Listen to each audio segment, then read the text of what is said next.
Hello, welcome to WMTC Cyber Theological Seminary. Today, we are going to study pastoral leadership. Pastoral leadership. So, as a pastor, as a leader, how to develop your leadership. Also, there's many different kind of leadership style, leadership pattern, leadership. But today, only we focus in the pastoral leadership development. So we are going to study lesson 6. Every lesson there also 6 the chapter section. 6 chapter, 6 section. So 36 lesson we will going to have. The first lesson is that God is called to become a leader. God's called to become a leader, or God is called to be a leader. And lesson 2 is the heart of a leader. Lesson 3, the vision of a leader. Vision of a leader. And lesson 4, prioritization and decision making. So this decision making also is an important part as a leader, and developing relationship skill and strategic planning. So this is our contents of our study. The lesson 1, God is called to become a leader, or God is called to be a leader. Why? How God called you? Why and how God called you? Is it God's will for us, for you, for me to be a leaders? According to Matthew chapter 23, verse 8 says, "You shall not be called Rabbi, for one is your teacher, and you are all brothers." Also, James says in chapter 3, "My brothers, do not become many teachers, knowing that we will receive a stricter judgment." Also, Genesis showed that we were born to be leaders. Right? According to Genesis chapter 1, verse 22, 31 said, "Show that we were born to be a leader." Please check about yourself in Genesis chapter 1, 26. Why do you think? How do you about this, the letter?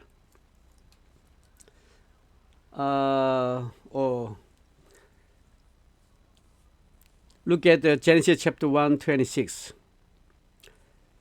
Genesis 1, 26. God made us. God created image of God. God created you, image of God. Image of God. Likeness of God. And then God gives us the authority to serve you, to control the earth, the animal, even the plant, the earth, everything on earth. Let them rule over. This is order by God. Let them rule over. Let them have a dominion over. This is the important, the character of leader, rule, or dominion. God created us to lead everything what God has made. So we are born to be a leader. Born to be a leader. The being created in the image of God means we became leaders. God has given us authority to subdue the whole earth. This leadership is given by God. We must think about two positions. The first position is that we are under God's authority. Under God's authority. And the second is second position is that we have authority to over the world. God has given us the calling. We must know what it means to lead as God leads us. You see,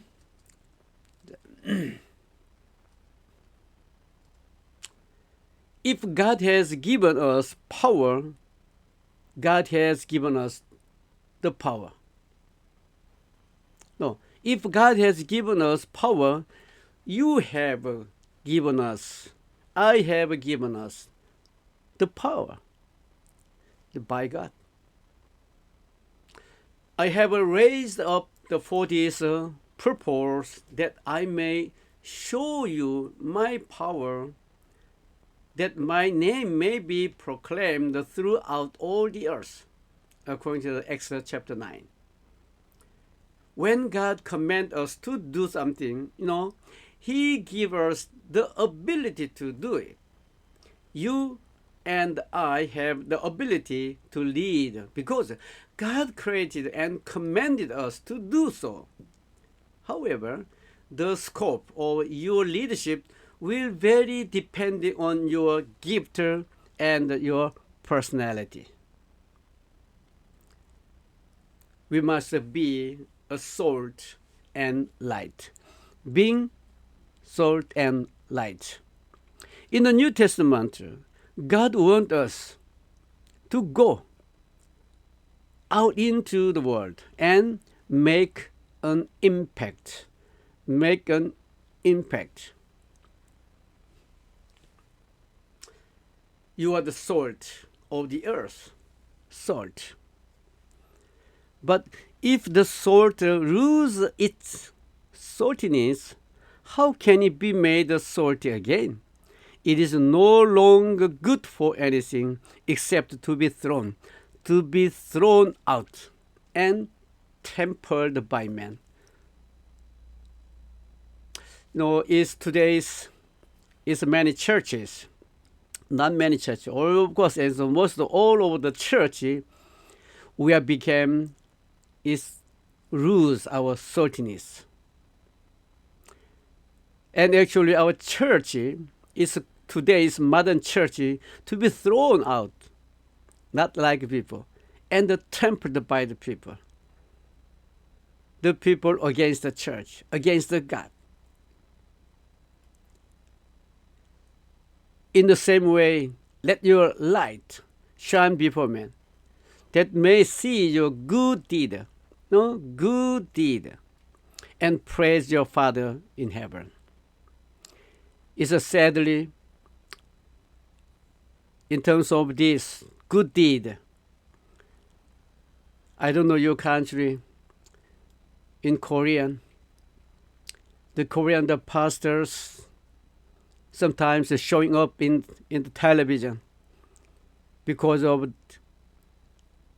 it's in terms of the money involved and sexual involved and the corrupted involved.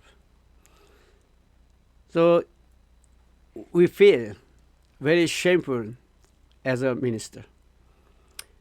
We are going to lose our delight, and we are going to lose the saltiness in the world. How about in your country? In the New Testament, God wants us to go out into the world and make an impact. Okay, make an impact. Salt give the flavor to the food we eat, and the light set the tone for the place we operate. Jesus called us to be minister of influence and the light wherever we go. how serious the Apostle Paul was about this calling can be seen in what he said. In 2 Corinthians 5:11 says, I knowing, therefore the terror of the Lord, we persuade men, but we are well known to God. Well known to God. And also trust are well known in your conscience. Are you well known to the people? Already making an impact. Most of us have felt the same way when Moses met God in the burning bush. The Moses felt inadequate and unprepared to be a leader. Yet God called Moses to be a leader, even not yet ready. Many potential leaders in the Bible were afraid and avoided being called. Yet God allowed them to be leaders.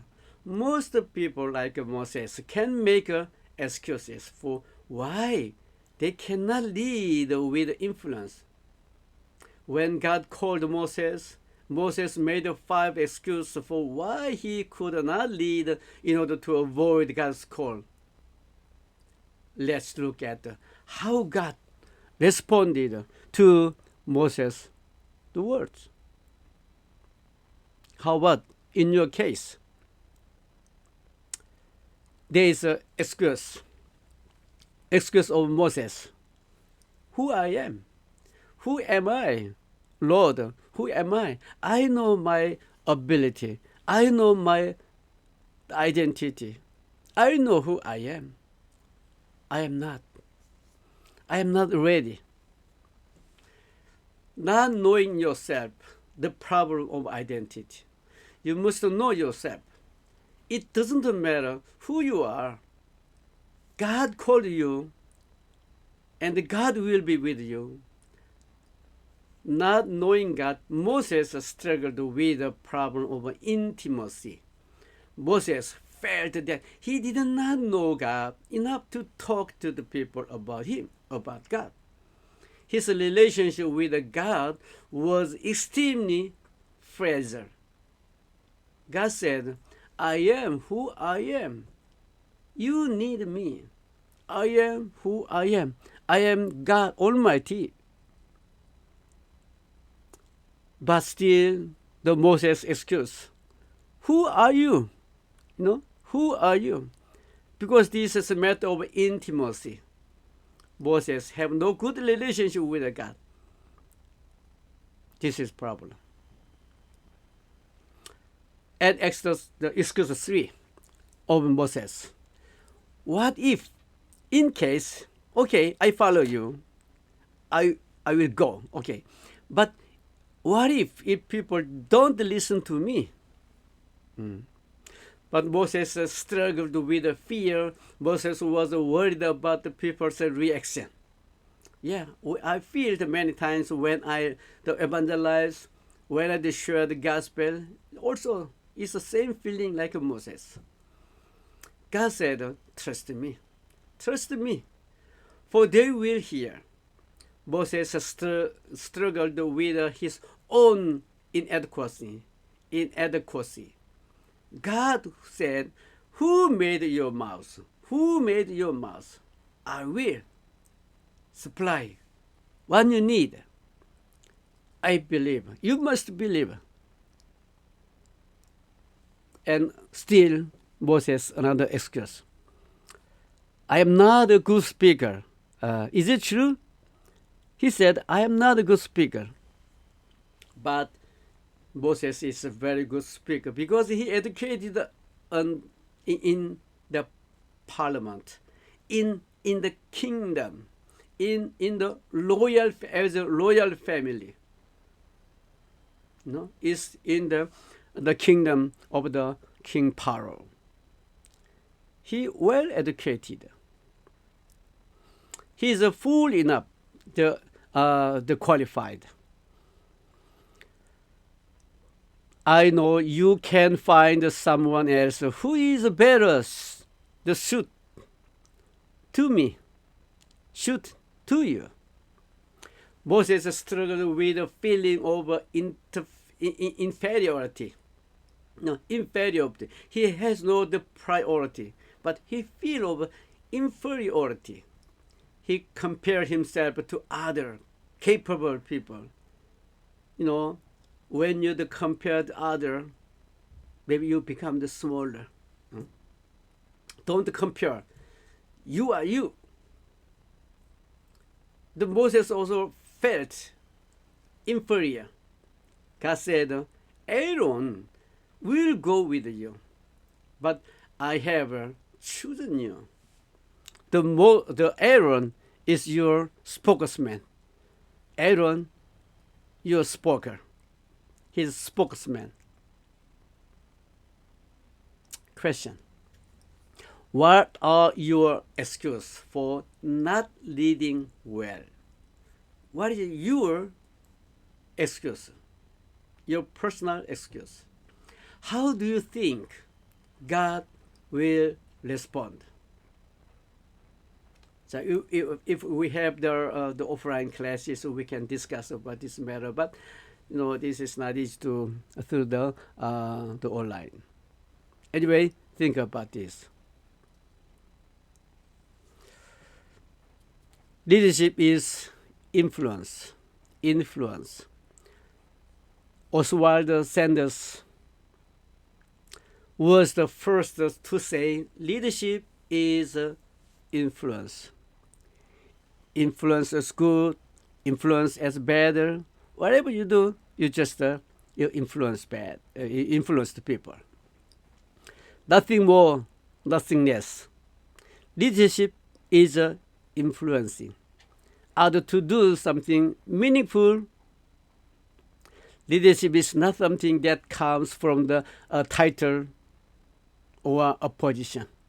Leadership is about receiving vision, receiving a vision from God and mobilizing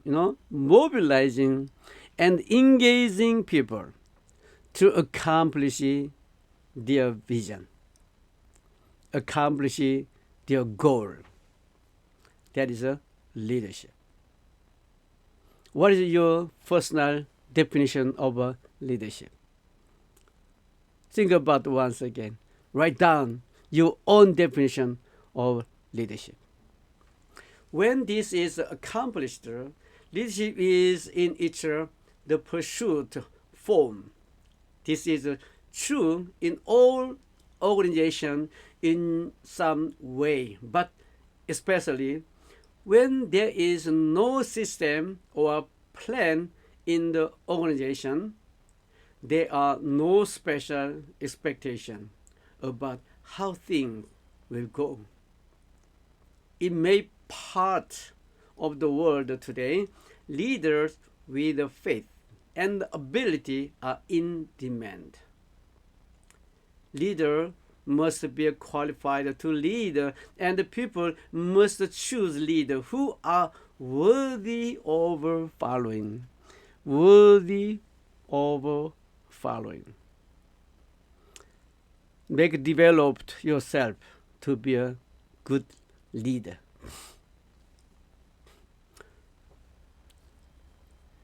In Book of Judges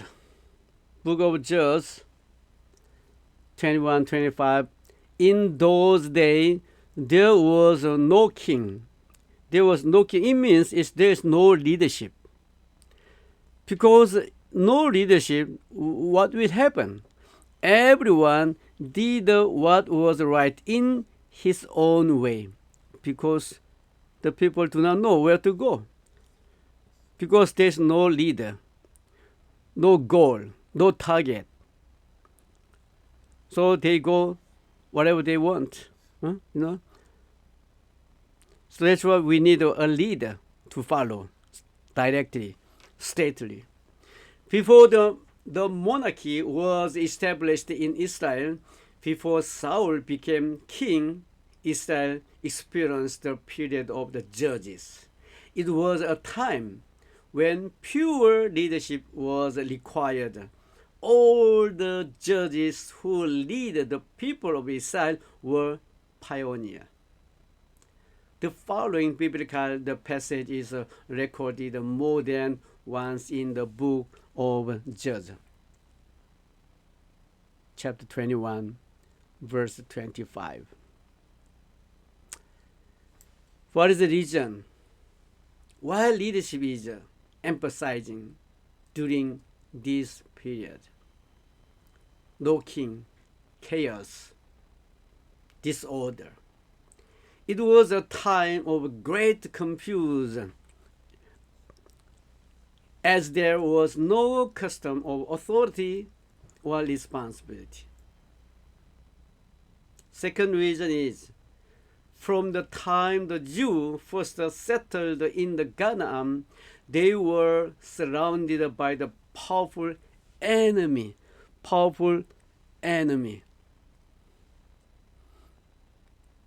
They are very afraid. And there was no government support for national defense or public safety. No government.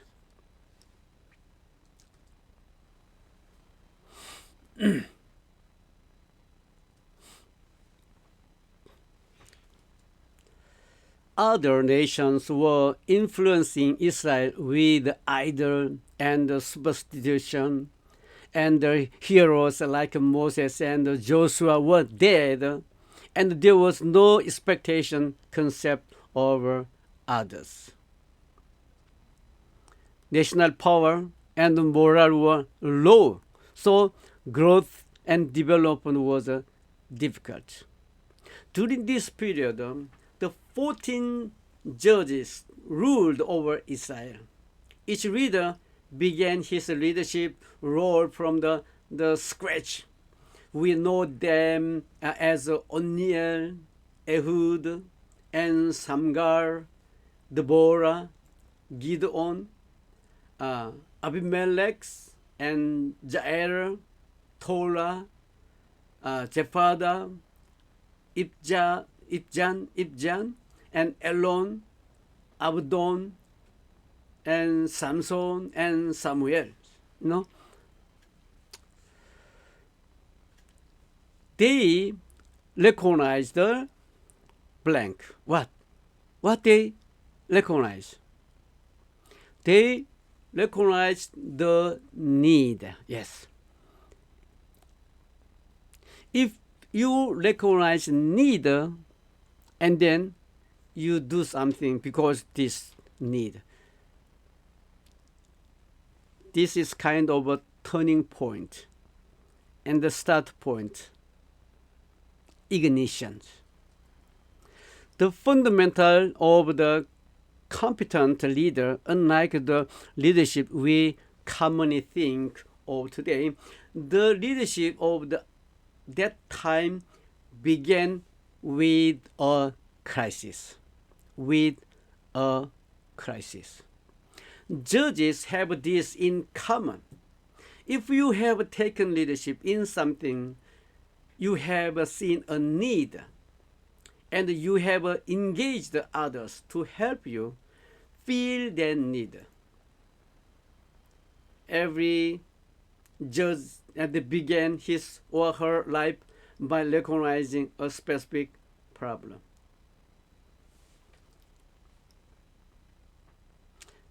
How about O'Neill? He is Caleb's brother.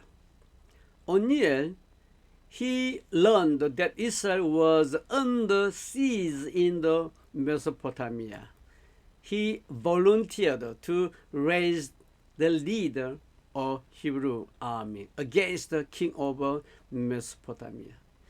He won, and this brought about 40 years of peace. 40 years of peace.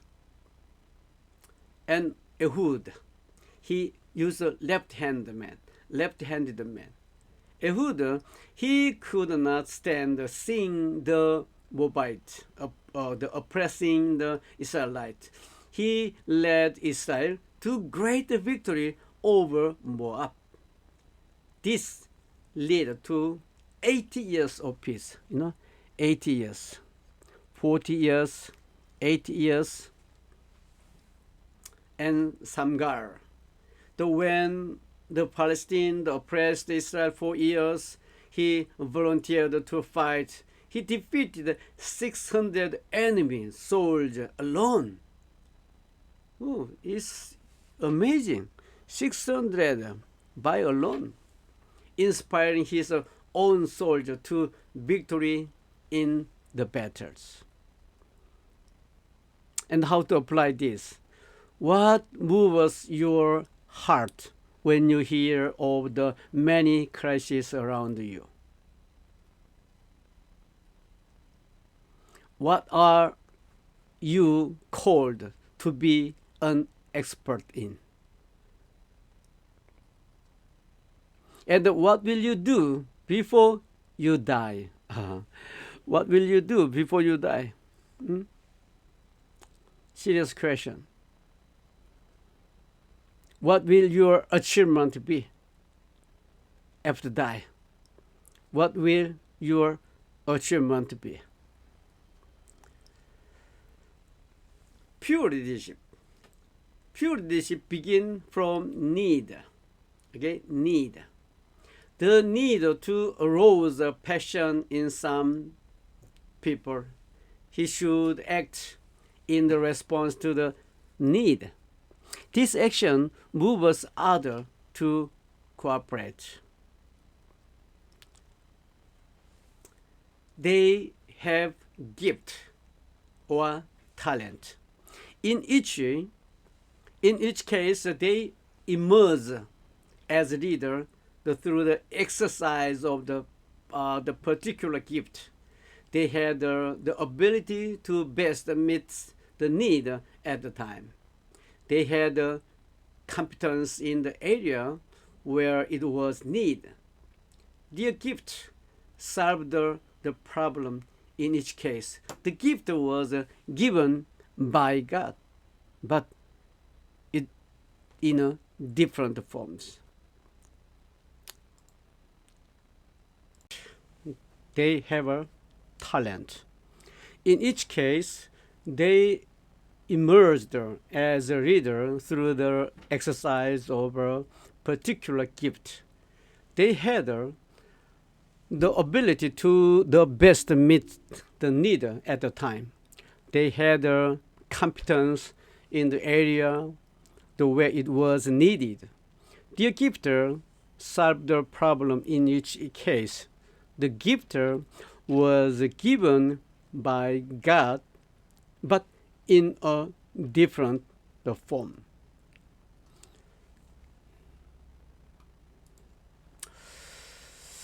The spiritual gift and innate talent and skill acquired through hard work. So there are 3 or 5 in different type of talent. First, spiritual gift. That is Samson had a spiritual gift associated with his vow as a Nazarite. An innate talent by born, Deborah had an innate talent for strategy and wisdom. And skill acquired through hard work, like Gideon and Jephthah developed their skill of leadership over many years. So in each case, they emerged as a leader through the exercise. Okay? Through the exercise. When leadership is pure, when leadership is pure, people discover the gifts that are given to them. Okay? People discover the gifts that are given to them. And then they train and develop the gift they have received. In fact, they discover where to use the gift by they received. They provide a platform for influencing others. They became more gifted because they use their gift. Yes. So if you do not use gift, your talent, maybe your talent is become loose and become loose. See? So God poured into us and what we want to give to those around us. In other words, each of us has something that everyone needs when we discover it. So we naturally exert influence. We have to give our talent for others. So how to application? How to apply? What about you? How to apply? What is your primary gift? And what can you contribute to the body of Christ, the church? And then what can you do best to help your organization? And discuss with the groups when you use this and in the church.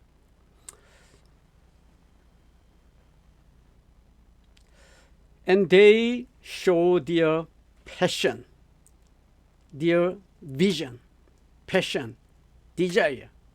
When the external need and the internal gift are well combined, leaders do their work with a passion. Passion challenges others, and the leaders cannot help but share that passion with others who want to join. Join them in the work.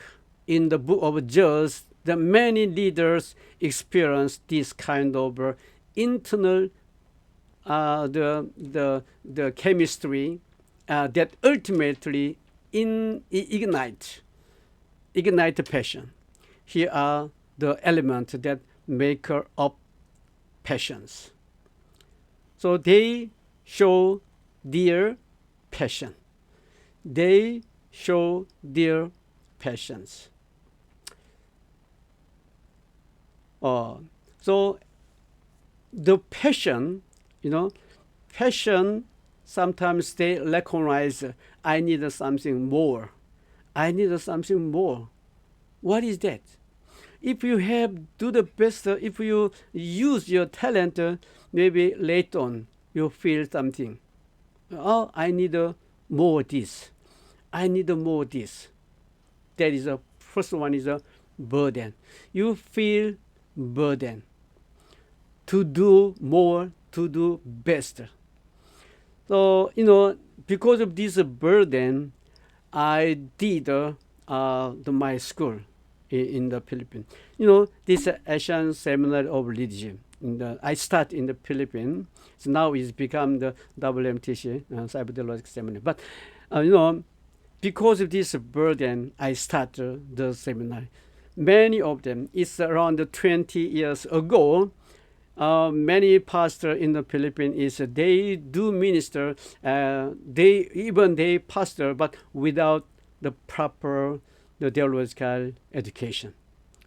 This is my burden. So I want to educate them and to proper course and the proper way, proper process. That is a burden. And then,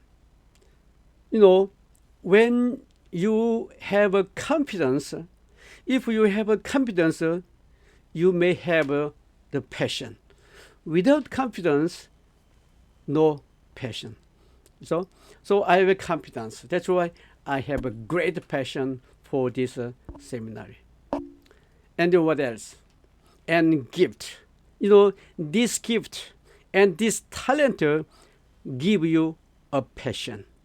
Without gift, without any talent, how can?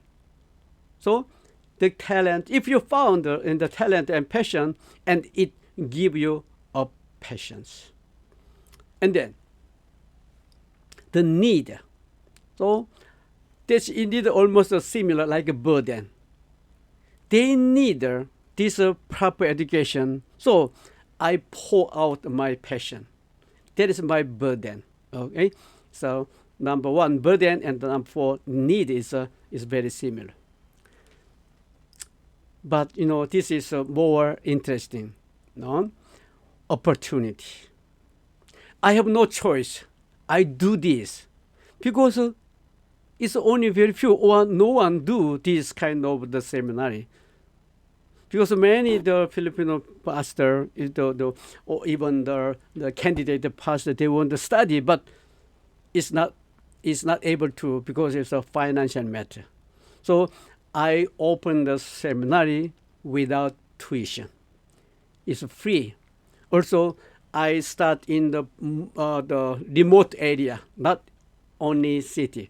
So this way, some other city, because there are many also pastors, they are not able to come to the city because of financial matter, even the transportation. So I start in the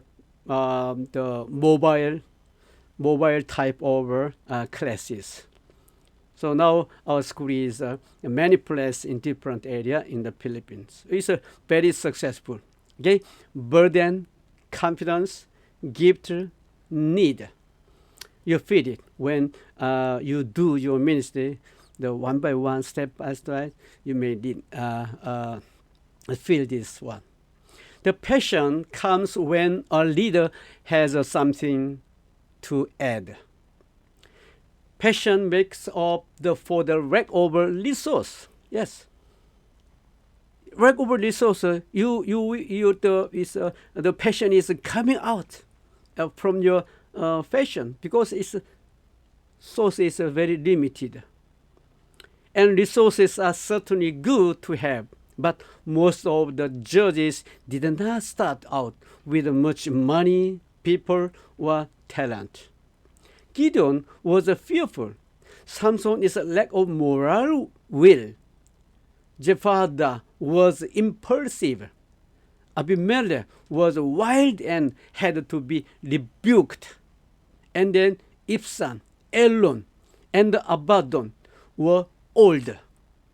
So if someone didn't have a passion, this difficulty would never stop. How to apply? Passion usually begins with interest. What do you have in terms of leadership and the need around you? What make you cry or get angry? What do you feel strongly about the emotion that often lead you to action? So also discuss and share this question. Okay, make a group, 4 or 5, and then discuss. They persuade people. Sometimes they find the people who share the same passion. One thing is certain: a true leader connects with others. This is what distinguishes business and the ordinary leader. A leader does not act alone. A leader has a follower, and must have a follower because the task that the leader must accomplish is bigger than the leader himself. A leader needs others to accomplish.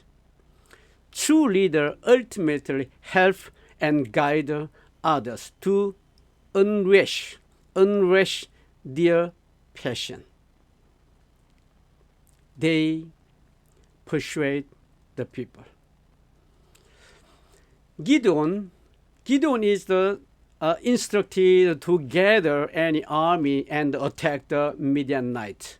He gathered a very large army, but God himself reduced the number of the army so that Gideon would not take the glory of the victory.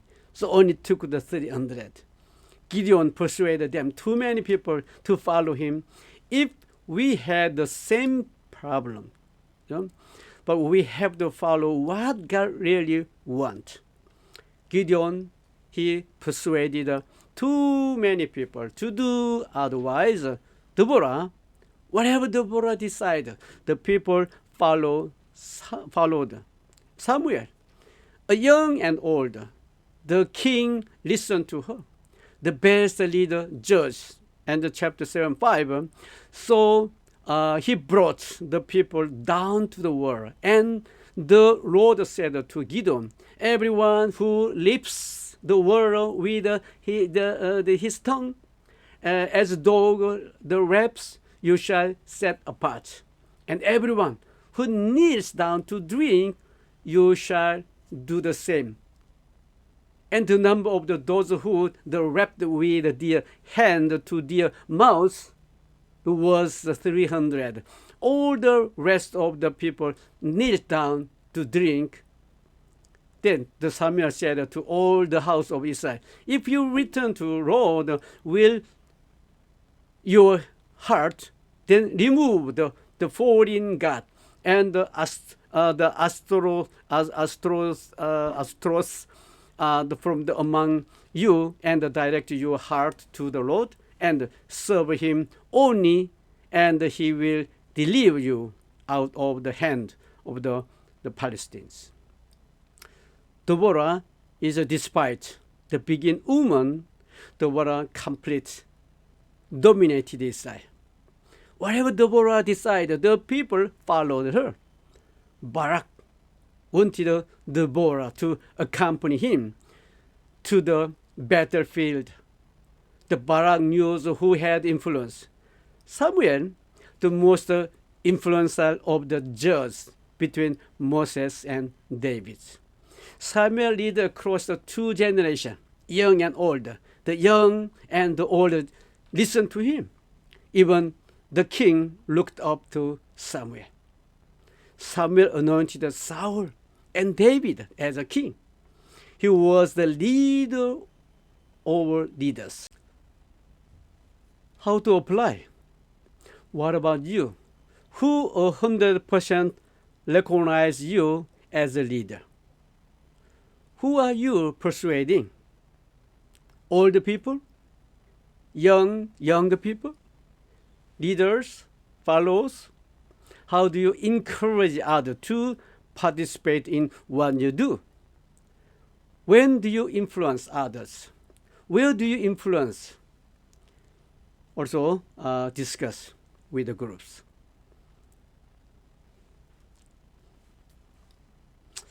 So without discuss, this is useless. So surely you make a group and discuss in your place.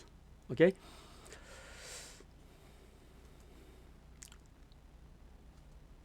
They persuade purpose. The final observation is that each judge could be guided by a unique purpose given to him. He moved in the specific direction to achieve a specific goal. No judge wanted to maintain the status quo that was given to him at the time.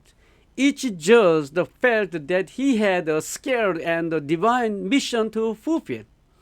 He might call in at his life purpose. That life purpose became the companion who took on the responsibility that were necessary. It is difficult to see leadership and the purpose differently. It is hard to imagine leading without a clear purpose given by God. Perhaps this is why many churches do not bear fruit. There is no clearly defined the agreeable the missions. Deborah's only purpose was to free Israel from the Canaanites. She made a plan, provide the necessary supply, and had Barak lead the army.